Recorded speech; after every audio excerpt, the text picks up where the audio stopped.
This is KUGAN CASSIUS for from London. Grotbags Dungeon. It does, doesn't it? This looks a bit like Amsterdam. But I green. wouldn't know, mate. Yeah. Green light. Weighing's over. Joshua looked how we thought he'd look. It's like you and me, really, in a pair of cacks. Basically the same. Yeah. Oh, Definitely Amsterdam. futuristic. Looks well. Emmanuel Leo looks up for it. So Yeah, well, he's never lost, has he? So, as far as he's concerned, it's another fight for him to win. And that's what I wanted. I wanted someone to come to actually try and win. Because one, I think it's more entertaining, and two, I think if Joshua's as good as we think he is, then you're going to see a great performance and a great knockout.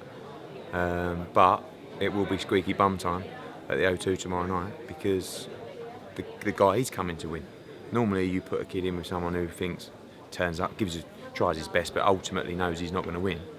Now you've got the exact opposite. So squeaky bum time for who? For you? All that dough you put into him, you mean? yeah, everyone's got a lot invested. No, everyone's got listen, time everyone and wants money. to see him Yeah, succeed. of course. So Just for yeah. You can't help but not like him as well. No, he's a great guy, and Like him rather. yeah, Quig, Salinas. it's going to be an unbelievable fight. It's going to be hard, isn't it? Yeah, so, you speak to people in boxing, they know how good Salinas is. Quig's a great fighter. It's a real 50-50, you know. But I think Scott's going to do it. I just think he won't be denied. Keep the pressure on, make the kid work. And They're very confident, Gallagher and Quig, that he's getting knocked out. Speak to Joe, and I know it's a little bit of a thing in the press conference he said about he's been knocked out before as an amateur, I think. And yeah, I think you seem just got to very make him confident. work. I think a lot of people talking about a late stoppage, but Salinas is a classy fighter. You just don't know where they're going to travel. You know, I've seen quite a lot of him. I've studied a lot of him, and sometimes you get different kind of things. You get really slick, great performances, and other times you get sort of sloppy performances and looks a little bit tired. But it's a world title fight, so he's going to be bang up for it. And you know, you should have to have a tough fight to win a world title. So this is a really, really tough fight. just a little prediction thing. Selby and Walsh. Whoa. I've got is that dark now, is it? No, it's fine. I've got a feeling Selby and Walsh is actually going to be a really tough fight. I think Walsh looks in great nick and it's a golden chance for him. But I'm going to go for a Selby stoppage between rounds 8 and 11. Camacho and Conquest. Pure 50-50. I'm going to go for just an absolutely topsy-turvy, double knockdown, drama, Camacho points win in a barn burner. Okay. Campbell Hepper. I think it's going to be another great fight. Hepper, you see the nick he's in.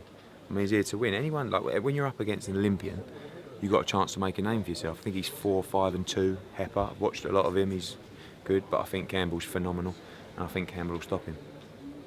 Mitchell Lopez. I think Kev looks fantastic. I think, again, Lopez will come out and give it everything, but I think Kevin will knock him out. I think he'll do it before 6 rounds. Connor Owen. Connor points in another real topsy-turvy barnstormer. Okay. Well, they're your main fights, and then obviously What we've about got Glenn Foote. What about Quig and what about Joshua? You haven't asked me for a prediction, haven't We've already spoke about them. I was you? talking about the you other didn't ask fights. me for a prediction. Oh, okay. Awkward, isn't you? I hate to work for you. Scott Quig knockout 9-11. 9th round to 11th round. Anthony Joshua Round knockout. 1. I'm going round 1. Oh, yeah. I think he's going to overwhelm Emmanuel Leo Really? and take him out in the first round. I'd love to see that. But, it would put me at rest, to put me at ease. But I think Joshua probably 2nd or 3rd round knockout. I'll go for. I'm going for round 1. Okay. If I get it right, will you give me a prize ticket to the O2? 20 pairs you've got to give away. Yeah, have you sorted all that? Yeah, by done the it. way? I'll give the list to Frank today. Oh, good. Okay. Brian King got us, you know, With what? with one of the questions. He won tickets under Dave Ray. Oh, did he? Yeah. What's he like? I know. We're giving them more attention now, but you were giving them far too much attention last Because I night. like proving him wrong.